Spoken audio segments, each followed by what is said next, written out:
Hello प्यारे दोस्तों, तो क्या हाल है आप सभी का। जैसा कि आप सभी देख सकते हैं कि यूपी बोर्ड का आज कक्षा 10th में हिंदी का पेपर हो चुका है।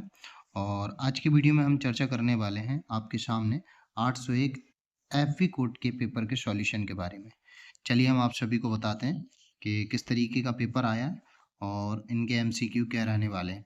सबसे पहले वाले के अगर एमसीक्यू की बात करते हैं तो चंद छंद वर्णन की महिमा के लेखक हैं, तो इसका जो आंसर हो जाएगा ए हो जाएगा गंग कवि।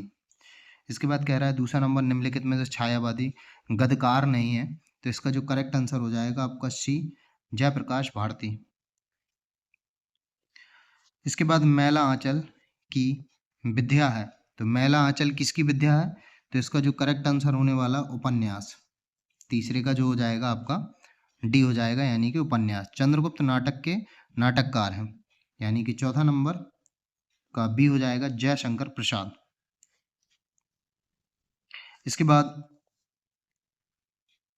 आचार्य रामचंद्र शुक्ल ने हिंदी का प्रथम मौलिक उपन्यास किसे माना, यानी कि पांचवा नंबर। पांचवे का क्या रहने वाला, 20 बी नंबर परीक्षा गुरु। और छठवां नंबर है रीतिकाल का एक नाम नहीं है, तो छठवें नंबर को जो आंसर रहने वाला है डी, यानी कि सुधार काल। इसके बाद देखते हैं सातवें नंबर पे। सातवां नंबर जो हमारा कह रहा है गंगा लहरी के रचनाकार हैं, यानी कि सातवां नंबर। सातवें का जो रहने वाला है ए। आठवां नंबर तार सप्तक के कवियों को राहों के अन्वेषी किसने कहा, तो आठवें नंबर का जो करेक्ट आंसर रहेगा आपका सी रहेगा, आज्ञे जी ने। इसके बाद आपका नौवां नंबर हिंदी साहित्य में प्रगतिवाद की जो समय सीमा है वो क्या है, तो नौवें नंबर का जो करेक्ट आंसर रहेगा आपका डी रहेगा, 1936 से 1943। इसके बाद 10वां नंबर कह रहा है धनुष भंग की कथा रामचरितमानस के किस कांड से उद्धृत है, तो 10वें नंबर का जो करेक्ट आंसर रहेगा वो बी रहेगा, बाल कांड से। इसके बाद हमारा 11वां नंबर वीर रस का स्थाई भाव है, तो वीर रस का स्थाई भाव जो हो जाएगा आपका ए हो जाएगा, यानी कि उत्साह हो जाएगा।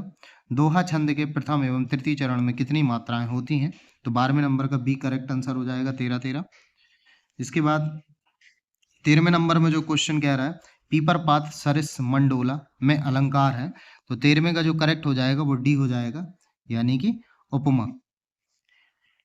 इसके बाद 14 नंबर में कह रहा है सहपाठी शब्द में उपसर्ग है, तो 14वां नंबर का जो करेक्ट आंसर हो जाएगा वो सी हो जाएगा, यानी कि सह। इसके बाद 15वां नंबर कह रहा है रामकृष्ण में समास है, यानी 15वें नंबर का जो करेक्ट आंसर हो जाएगा डी हो जाएगा। चैत का तत्सम रूप है, तो चैत का तत्सम रूप जो हो जाएगा 16वां नंबर, 16वें का करेक्ट बी हो जाएगा, चैत्र। इसके बाद 17वां नंबर हमारा जो कह रहा है इनमें कौन सा शब्द सर्वनाम, तो सर्वनाम जो हो जाएगा हमारा 17वें का, तो 17वें का ए हो जाएगा, यानी कि तुम। इसके बाद कह रहा है कमल का पर्यायवाची नहीं है, तो कमल का जो पर्यायवाची होगा वो सी नहीं होगा, यानी कि सलिल। 18वें के बाद में कह रहा है 19वां नंबर बाक के कितने तत्व होते हैं, तो 19वें का जो करेक्ट हो जाएगा वो सी हो जाएगा, यानी कि 2।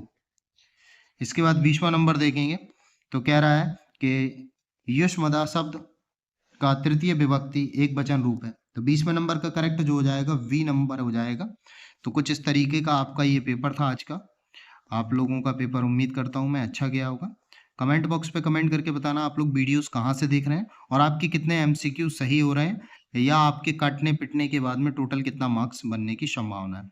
इसी तरीके की वीडियोस के लिए हमारे चैनल को जरूर सब्सक्राइब करें और मिलते हैं नेक्स्ट वीडियो में। तब तक के लिए सभी बच्चों को bye bye, good luck and God bless you.